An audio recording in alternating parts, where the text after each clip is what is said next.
গল্পের দর্পণ। এই দর্পণে প্রতিফলিত হবে নানা ধরনের হাসি, কান্না, প্রেম, ভয়, রোমাঞ্চ ও মায়াজালে ঘেরা অনেক গল্পগাথা। নমস্কার।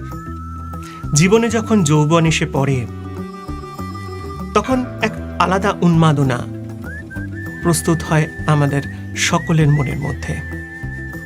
আর এই উন্মাদনার উপর ভর করে আজ এটা করতে পারবো, কাল সেটা করতে পারবো, আজ এটা করব, কাল সেটা করব, সব কিছু সফল করতে পারবো, এই মানসিকতার উদ্রেক হয়। কিন্তু তারপর জীবনের জল যখন গড়াতে গড়াতে তলানিতে এসে ঠেকে তখন মন মানসিকতার পরিবর্তন হয়। তখন যা চাইনি, যাকে সারা জীবন অবহেলা করে দূরে ঠেলে রেখেছি, তাকেই জড়িয়ে ধরতে হয়। এইরকমই একটি গল্প জ্যোতির্ময় চক্রবর্তীর, যাকে পরিচালিত করেছেন সত্যপ্রিয় সরকার, কণ্ঠদানেও সত্যপ্রিয় সরকার এবং ঋতুপর্ণা সিনহা। আসুন শুনে নিন আজকের গল্প শেষ বিকেলের আলো।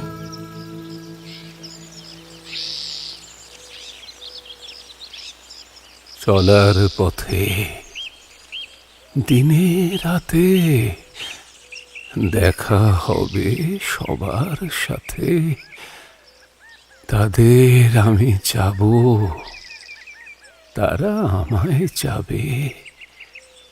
জীবন আমার চলছে যেমন তেমনি ভাবে। সন্দীপ্তা, সুলগ্না, তুমি এখানে এই বৃদ্ধাশ্রমে? আমারও তো সেই একই প্রশ্ন সন্দীপ্তা। আমি তো ভাবিনি তোমাকে এখানে দেখব। এই কথাটা আমি বললেই বেশি মানাতো বোধ হয়। আমি জানি সন্দীপ্তা, তোমার মনে আমার প্রতি অনেক অভিমান জমা আছে। সুলগ্না, এতদিন পরে আমাদের দেখা হলো, জমা খরচের হিসাবটা এখন নাই করলে? না না, আমি তোমাকে আঘাত দিতে চাইনি। তোমার চোখে আমি অপদার্থ হতে পারি, কিন্তু এই গোধূলি বেলায় এসে তুমি যে আমাকে আঘাত দেবে না আমি জানি। এখনো এতটা কষ্ট বুকের মধ্যে জমিয়ে রেখেছ, ধূসর পাতার মতো অতীতটাকে এখনো আঁকড়ে ধরে আছো।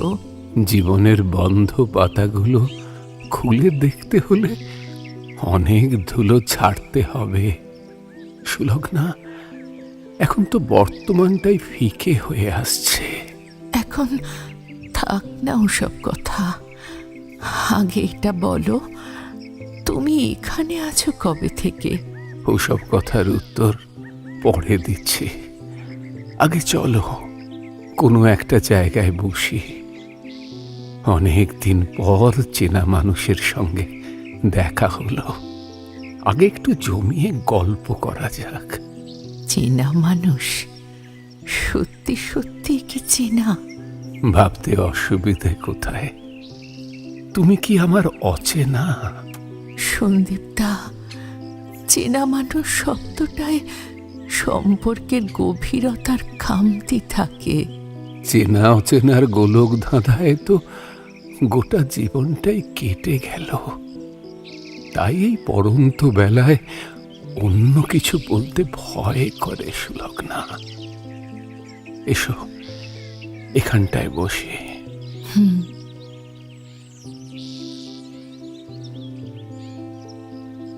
আচ্ছা, তুমি এখনো আবৃত্তি করো? করি করি, কবিতাই তো আমার জীবনের একমাত্র আশ্রয়, যে শুধু অকৃপণ ভাবে আমাকে আনন্দ দিয়েছে, পরিবর্তে কিছুই চায়নি। তোমার স্ত্রী নিশ্চয় তোমার এই ভালোবাসাটাকে সম্মান দিয়েছে। স্ত্রী? এটা তুমি ভালো প্রশ্ন করেছ সুলগ্না। হাসছো কেন? আমি কি ভুল কিছু বললাম? পুরোটাই ভুল। একজন অকৃতদার মানুষকে স্ত্রী সম্পর্কে জিজ্ঞেস করলে তার বলার অক্ষমতাই প্রকাশ পাবে। তুমি বিয়ে করনি? সুলগ্না, বিয়ের একটা শর্ত হলো উভয়কেই উভয়ের পছন্দ হতে হবে। আর পছন্দ শব্দটাতেই তো জানো আমার গেরো আছে। ও, একজন তোমাকে অস্বীকার করেছিল বলে তুমি সেটাকে আঁকড়ে ধরে বসে থাকলে? ভুল বললে সুলগ্না। আমার কাছে জীবন কোনো দিনই একটা বাঁধা ধরা ছক নয়। আমি জীবনকে একমুখী একটা রাস্তা দিয়ে হাঁটতে দিতে চাই না। জীবন মুক্ত, স্বাধীন, অজানাকে আবিষ্কার করাই তার নেশা। নতুন কিছু খোঁজার মধ্যেই তার সার্থকতা। কবিতার মধ্যে আমি যেমন অন্বেষণ করি নতুনের প্রাণ। কতদিন তোমার কণ্ঠে কবিতা শুনিনি, আজ একটা শোনাও না। আমার আর তোমার মধ্যে সবচেয়ে বড় বাধা হয়ে দাঁড়িয়েছিল কবিতা। আজ তাই তুমি শুনতে চাইছো। ইচ্ছে না হলে শুনিও না, আমার তো দাবি করার অধিকার নেই। তোমাকে বলেছিলাম যত দেরি হোক আবার আমি ফিরে আসব তলাধারী অশ্বত্থ গাছটাকে বাঁয়ে রেখে, ঝালডাঙ্গার বিল পেরিয়ে, হলুদ ফুলের মাঠের উপর দিয়ে আবার আমি ফিরে আসব। আমি তোমাকে বলেছিলাম এই যাওয়াটা কিছু নয়, আবার আমি ফিরে আসব ডগডগে লালের নেশায় আকাশটাকে মাতিয়ে দিয়ে। সূর্য যখন ডুবে যাবে, নৌকার গলুয়ে মাথা রেখে নদীর ছলছল ছলছল জলের শব্দ শুনতে শুনতে আবার আমি ফিরে আসব। আমি তোমাকে বলেছিলাম। আজও আমার ফেরা হয়নি। রক্তের সেই আবেগ এখন স্তিমিত হয়ে এসেছে। তবু যেন আবছা আবছা মনে পড়ে আমি তোমাকে বলেছিলাম। সন্দীপদা, এত সম্পদ লুকিয়ে আছে কবিতায়, কই আগে তো বুঝিনি কখনো।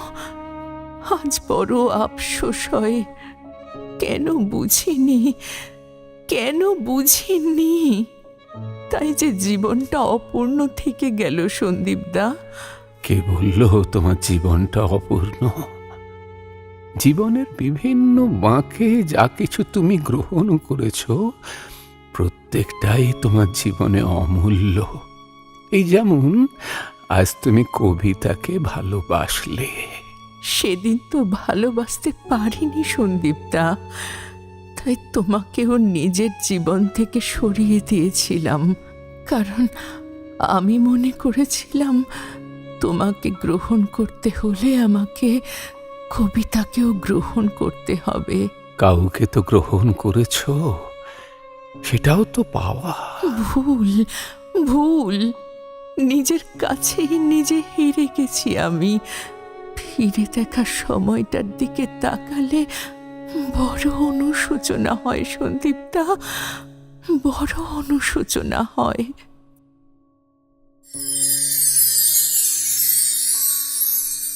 অধরা মাধুরী ভরেছি ছন্দ বন্ধনে, ও যে সুদূর প্রাতের পাখি গাহে সুদূর রাতের গান। অধরা মাধুরী ভরেছি ছন্দ বন্ধনে। সন্দীপদা, কাকে তুমি বেশি ভালোবাসো, আমাকে না কবিতাকে? ভালোবাসাকে কি নিক্তি দিয়ে মাপা যায় সুলগ্না? যদি যেত তাহলে নয় তোমার কথার উত্তর দিতে পারতাম। আমাকে ভালোবাসো কেন?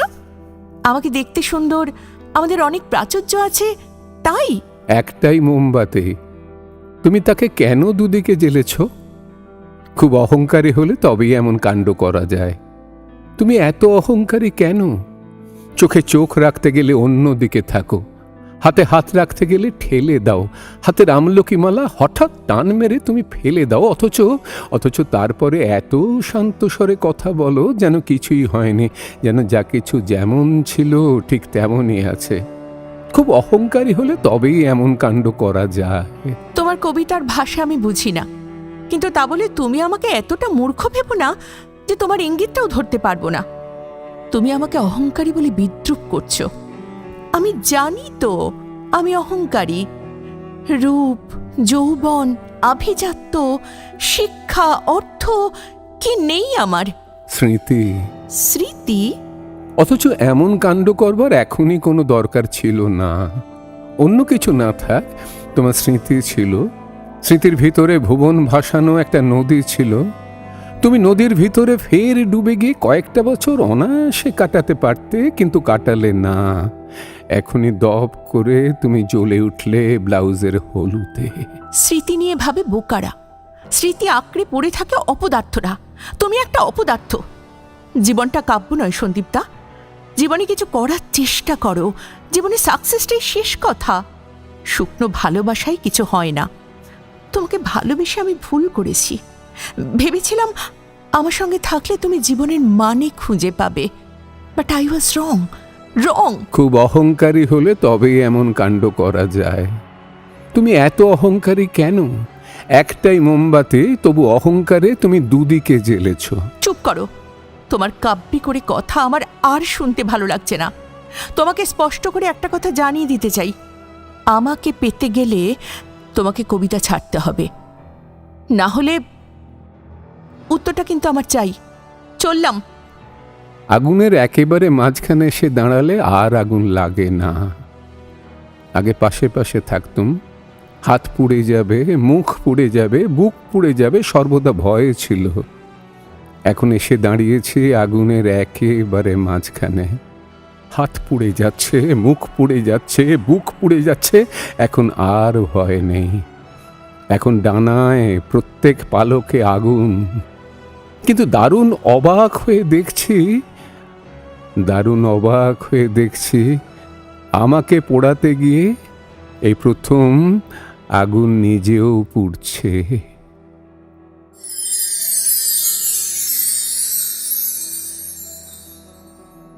আমাকে পোড়াতে গিয়ে এই প্রথম আগুন নিজেও পুড়ছে। সন্দীপদা, সেদিন আমি যে মরীচিকার পেছনে ছুটেছিলাম তা যে আমার কত বড় ভুল ছিল তা অচিরেই বুঝতে পারলাম। আমি তো যতদূর জানতাম তোমার খুব ভালো ঘরে বিয়ে হয়েছিল, তোমার হাজব্যান্ড খুব প্রতিষ্ঠিত। হ্যাঁ, তুমি ঠিকই বলেছ। অর্থনৈতিক প্রতিষ্ঠা তার একটু বেশিই ছিল। বিলাস বৈভবের কোনো অভাব ছিল না। যে কোনো জিনিসটাই তার কাছে খুব সহজলভ্য ছিল, আর তাই সে আমাকেও সহজলভ্য ভাবত।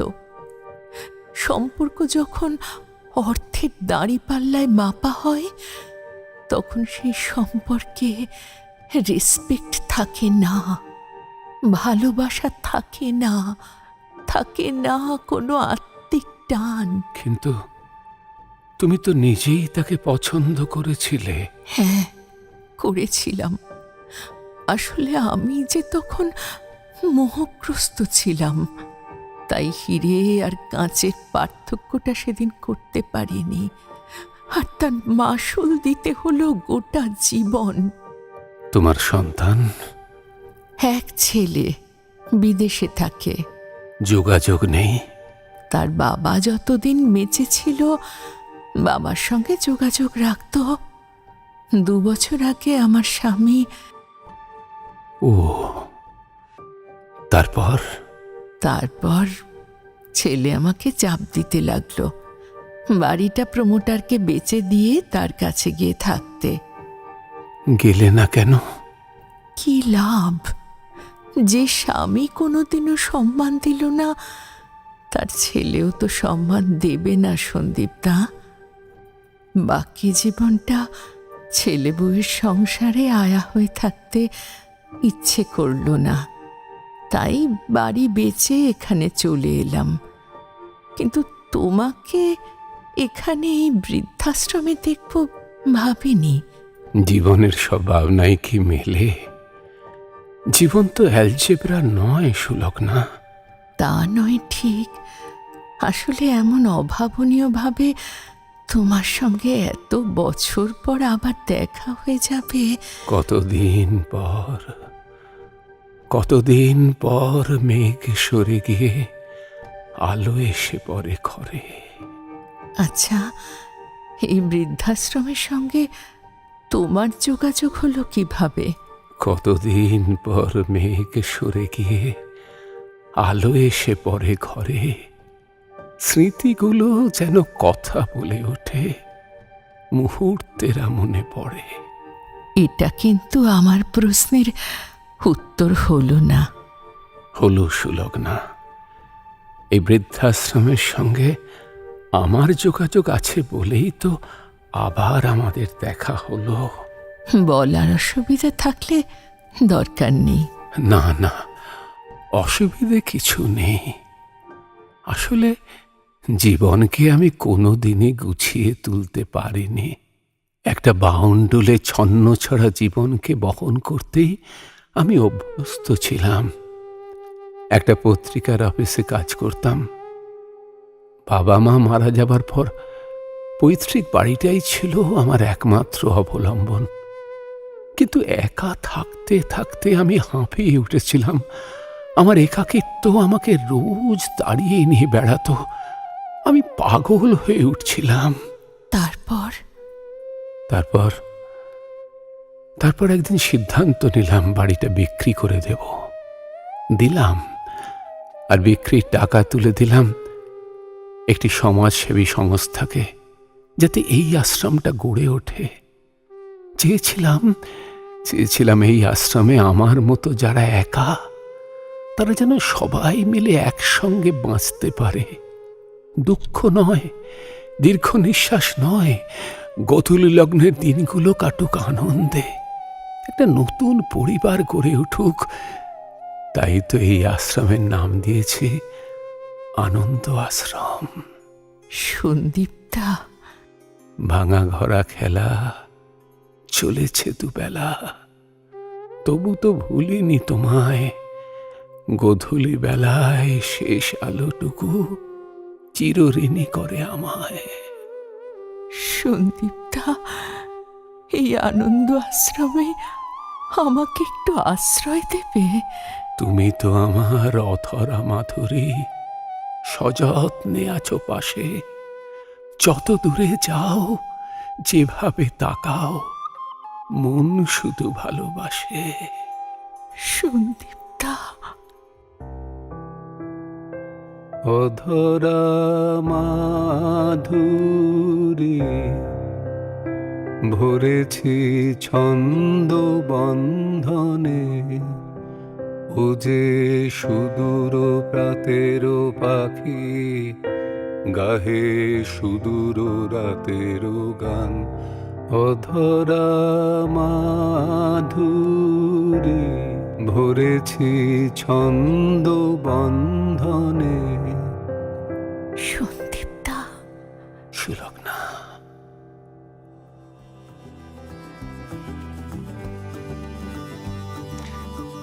শেষ হয়নি কিন্তু। গল্পের দর্পণের আজকে দ্বিতীয় গল্প। হ্যাঁ, আজকে দুটি গল্প। দ্বিতীয় গল্পটি হলো মেড ইন হেভেন। মৃত্যুর পর কি প্রেম থাকে? স্বর্গে গিয়েও কি প্রেমের মানুষকে খুঁজে পাওয়া যায়? কি আছে এই হাস্যরসাত্মক গল্পে? আসুন শুনে নেই সুমনা দাসের লেখা মেড ইন হেভেন গল্পটি পরিচালনায় সত্যপ্রিয় সরকার, অভিনয়ে আছেন সত্যপ্রিয় সরকার নিজে এবং ঋতুপর্ণা সিনহা।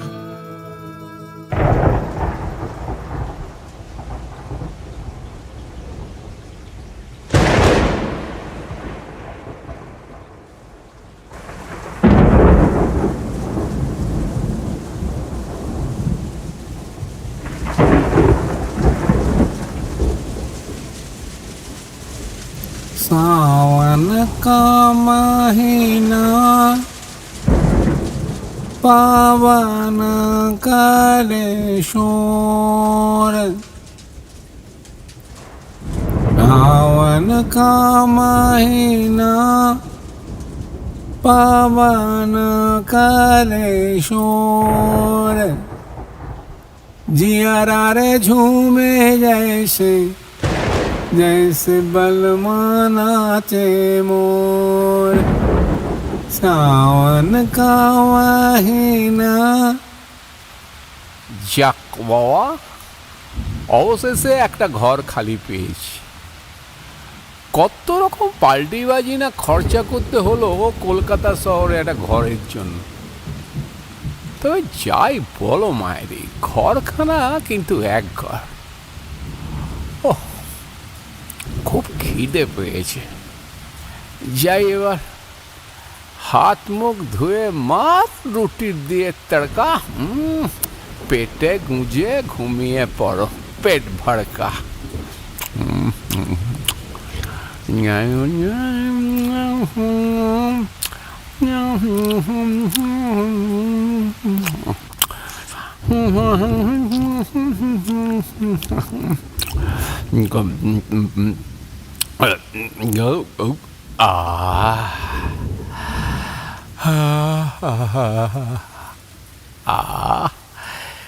কি সুন্দর ফুরফুরে হাওয়া দিচ্ছে।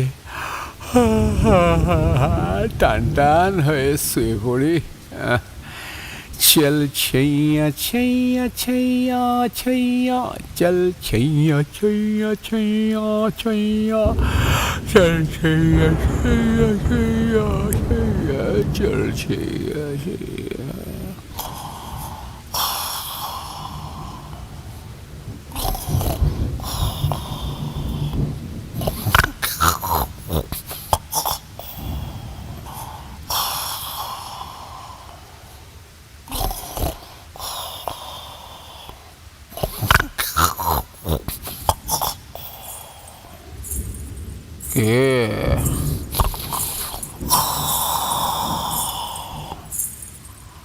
কে রে,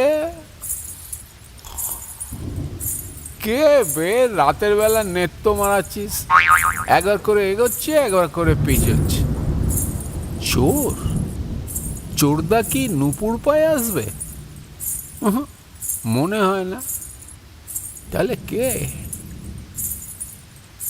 আরে কে ভাই রাতের বেলা ইয়ার্কি মারাচ্ছ? সারাদিন খেটে খুঁটে একটু লম্বা হয়েছি। আরে দোর তোর, আলোটা জ্বালাতেই হচ্ছে। একদম আলো জেলো না। কে বে? আমি ভূত। ভূত কি রে? মেয়ে ছেলের গলা, তুই তো তাহলে পেতনি। ছি ছি ছি, লজ্জা করে না আপনার একজন মহিলার সঙ্গে এই ভাষায় কথা বলতে? ফট শালা, লজ্জা করে না রাতের বেলা ঘুম ভাঙাতে?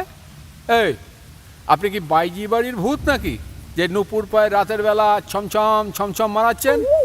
যান যান যান, দিনের বেলা আসবেন, যান, ফুটুন। ও মামা মামা, কি মামা মামা? কি মিষ্টি, কি মিষ্টি। এই, আপনি দিনের বেলা কোনোদিনও ভূত দেখেছেন? হ্যাঁ, দিনের বেলায় সব থেকে বেশি ভূত দেখা যায়। সেই সব ভূত দেখলে না আপনিও ভয় সিঁটকে যাবেন। হ্যাঁ, একজন প্রেতাত্মা আপনার সামনে দাঁড়িয়ে আছে, আপনার ভয় করছে না? না, করছে না। কারণ হিন্দি সিনেমা, সিরিয়াল, ওয়েব সিরিজে ওসব অনেক দেখেছি। তবে যদি কোনো জটাধারী পরমাত্মা হতো তাহলে অবশ্যই ভয় পেতাম। না, আপনাকে ভয় করছেন না। আপনি তো খুব অসভ্য লোক, ভূতকে মর্যাদাটুকুও দিচ্ছেন না। আমি যা চোখে দেখি না তাতে আমি বিশ্বাসও করি না। বিশ্বাসও করে না। চোখে দেখলে কিন্তু ভিড়মি খেয়ে যাবেন। দোষ সালা, ভিড়মি খাই কি মরমে মরে যায় সে আমার ব্যাপার, আগে চোখে তো দেখি। ঠিক আছে, দেখুন তবে।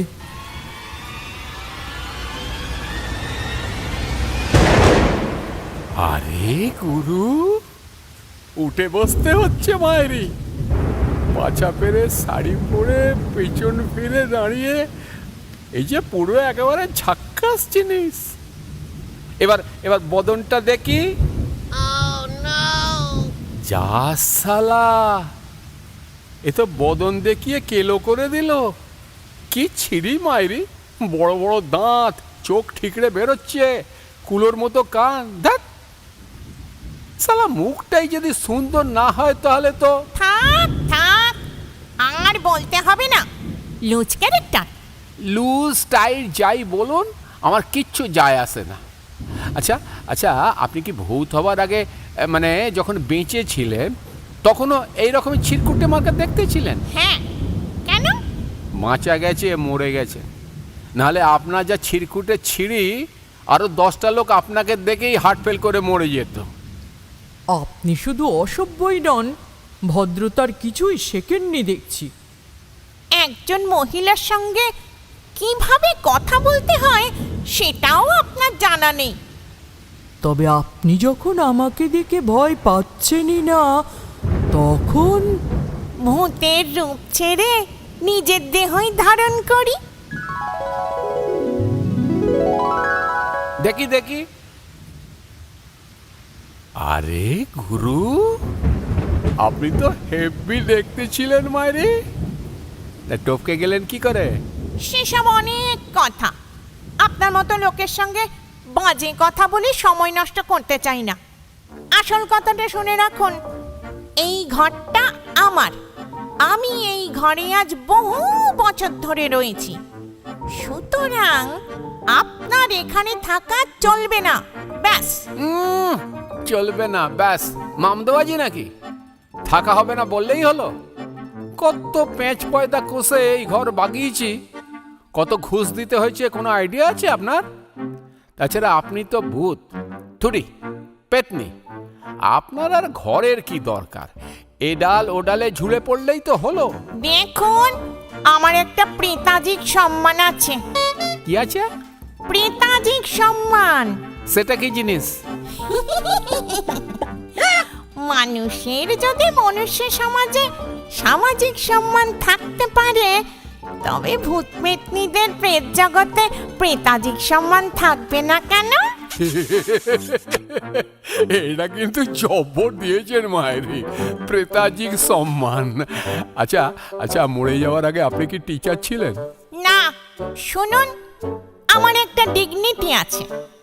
আমি ভাগাড়ে ভূতেদের মতন এখানে সেখানে থাকি না। আমার নিজস্ব একটা জায়গার দরকার আছে, আর সেই জায়গায় আমি কিছুতেই আপনাকে থাকতে দেব না। ব্যাস। আরে শুনুন শুনুন, আমায় ভয় দেখিয়ে কোনো লাভ নেই। হ্যাঁ, আমি জীবনে হেন কাজ নেই করিনি, বুঝলেন?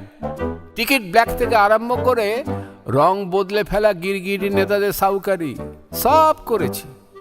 নেতাদের থেকে বড় ভয়ঙ্কর ভূত তো আর হয় না। ওসব কথা আমাকেও বলে কোনো লাভ নেই। আপনি কালকেই ঘর দেখে নিয়ে চলে যাবেন। আজকের রাতটা আমি আপনাকে থাকতে দিচ্ছি এখানে ভূতাবিকতার খাতিরে।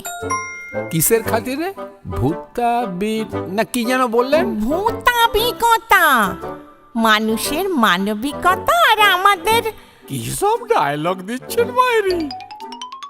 ভূতাবিকতা সালা, কলেজ স্ট্রিটে ভূতেদের ডিকশনারির খোঁজ করতে হবে দেখছি। সে আপনি যা করবেন করবেন, এখন আপনি ঘুমোন। আমি এই চেয়ারটায় বসে কোনো রকমে আজকে রাতটা কাটিয়ে দিই। বলছে শুনুন না শুনুন না, আপনার নামটা যেন কি? নাম দিয়ে কি হবে?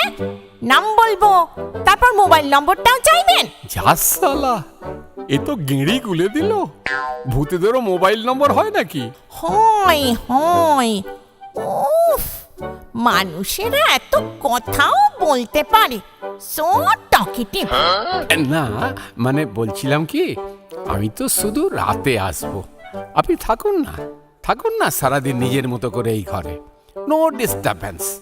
আমি তো রাতে আসবো, খাবো আর ঘুমোবো, ব্যাস, কোনো সমস্যা নেই। যা সালা, আমারও চন্দ্রবিন্দু লেগে যাচ্ছে। অবশ্যই আছে, আমিও সারাদিন ডিসঅ্যাপিয়ার থাকি, অনলি নাইটে আমি অ্যাপিয়ার হই। তখন আমার স্নান করা, জামা কাপড় চেঞ্জ করা, রেস্ট নেওয়া, আরো আরো অনেক কাজ থাকে। ও আরে, আমি তো ঘুমিয়ে পড়বো। হ্যাঁ, আপনি নিশ্চিন্তে করুন না আপনার কাজ। জামা কাপড় ছাড়ুন, স্নান করুন, নাইটি পরুন, কে দেখছি? আমি তো পাশ ফিরে ঘুমোবো। No, never. ঘরে আপনার মতন একটা অসভ্য লুজ ক্যারেক্টার লোক থাকতে আমি কিছুতেই জামা কাপড় চেঞ্জ করতে পারবো না। না না না। নেকু ষষ্ঠীর মা, বারবার বলছি আমি তো পাশ ফিরে থাকবো। আর তাছাড়া ভূত পেতনিদের আবার ওসব কিছু থাকে নাকি যে দেখলেই শরীর একবারে ঝিঙ্গালালা করে উঠবে? এই এই এই, অসভ্য কোথাকার! কি হচ্ছেটা কি? মুখের কোনো রাগ ঢাক নেই?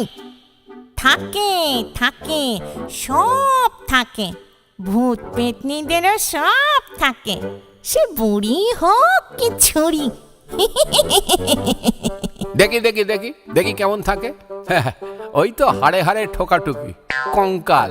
হ্যাঁ, পল্টু বাবু, আপনি কি করে বুঝবেন? কঙ্কালের মধ্যেও হৃদয় থাকে, কিন্তু আপনারা মানুষেরা সেটা দেখতে পান না। যা সালা, এ তো পুরো সেন্টু খেয়ে গেল।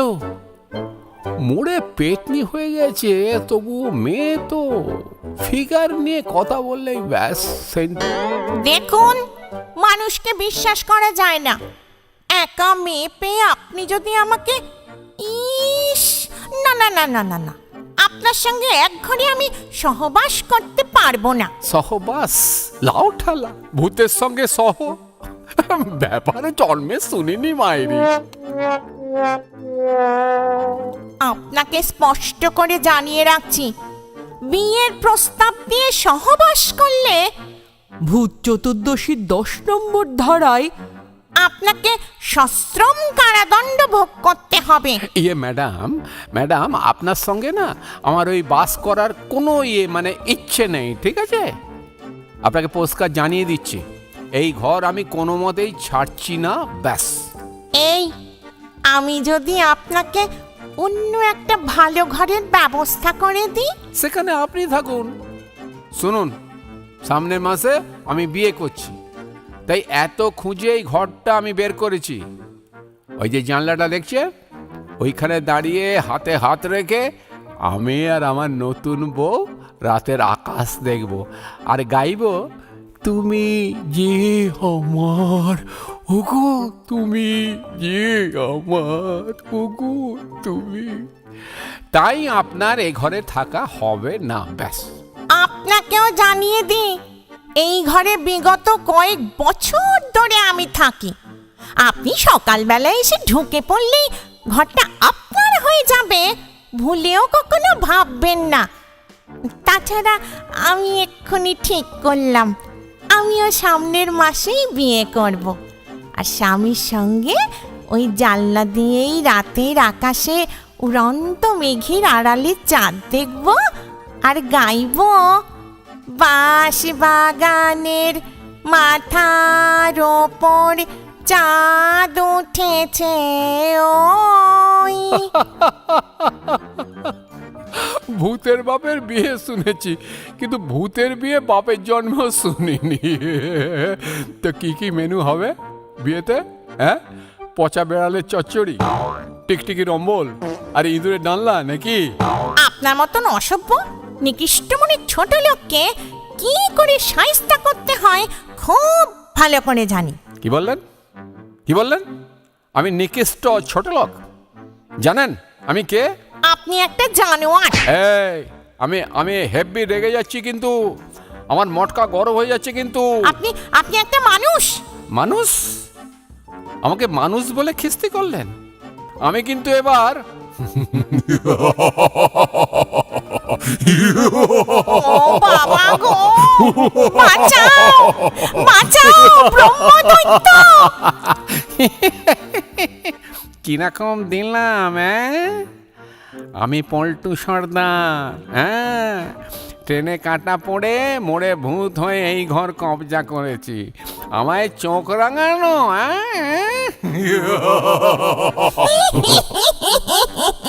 এই এই এই এই এই এই, তুমি হাসছো কেন? আমি জানতাম। কি কি জানতে? কি? তোমাকে। হ্যাঁ, আমার বাবা আমাকে পাঠিয়েছে তোমায় দেখার জন্য, ছেলে পছন্দ করতে। আর ছেলে দেখার সঙ্গে সঙ্গে তার ঘরও দেখে আসতে বলেছে। মানে? মানে আর কি, সামনের মাসে আমার সঙ্গেই তোমার বিয়ে, বুঝলে পল্টু সর্দার? আমি মেনকা। সত্যি? তুমি মেনকা? তুমি মেনকা? হ্যাঁ গো মেনকা রানী, তুমি ভারী সুন্দরী। তোমার রূপের বয়লা রে, মন যে আমার কয়লা রে। মরি ও মেনকা, এই মেনকা, ও মেনকা, এই মেনকা, ও মেনকা। এই দেখো না, এই প্রথম দেখেই না আমার তোমাকে খুব পছন্দ হয়েছে। তোমাকে রাগাচ্ছিলাম একটু, রেগে গেলে তোমাকে কি সুন্দরটাই না লাগে গো। দুষ্টু। এই বলো না গো, বলো না, আমাকে তোমার পছন্দ হয়েছে তো? পছন্দ, খুব পছন্দ হয়েছে। তবে তোমার ওই মানুষ রূপটা না আমার বেশি পছন্দ হয়েছে। একটু দুষ্টু, একটু লুচকা দেখতাম। এই মেনকা, ও মেনকা, এই মেনকা, মেনকা দেখো দেখো দেখো, কি সুন্দর চাঁদ উঠেছে। আমার না গান শুনতে ইচ্ছে করছে। গাও না গো, ওই যে বাঁশ দেওয়া গানটা তখন গাইছিলে, একটু গাও না গো ওই বাঁশ দেওয়া গানটা। বাঁশ বাগানের মাথার ওপর চাঁদ উঠেছে, ওই মাগো আমার শোলক বলা কাজেলা দিদি কই। বাঁশ বাগানের মাথার ওপর চাঁদ উঠেছে ওই, এমন সময় কোথায় গেলে মেনকা তুমি? কই কই কই কই কই। আমি এখানে, জানিলাই। জানলাই? বাঁশ বাগানের মাথার ওপর চাঁদ উঠেছে ওই, মাগো আমার শোলক বলা কাজেলা দিদি এমন কই। সময় তোমায় পেলুম মেনকা তুমি। এই এই এই এই এই বাঁশ বাগানের মাথার ওপর চাঁদ উঠেছে ওই।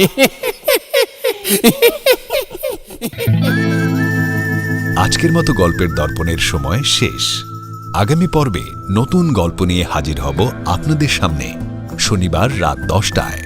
ততক্ষণের জন্য একটু বিরতি। নানা স্বাদের নতুন নতুন গল্প শুনতে চাইলে আমাদের চ্যানেলকে সাবস্ক্রাইব করুন। সবার আগে নোটিফিকেশন পাওয়ার জন্য বেল আইকন ক্লিক করুন। বন্ধুদের সাথে শেয়ার করুন, আর অবশ্যই লাইক আর কমেন্টস দিতে কিন্তু ভুলবেন না।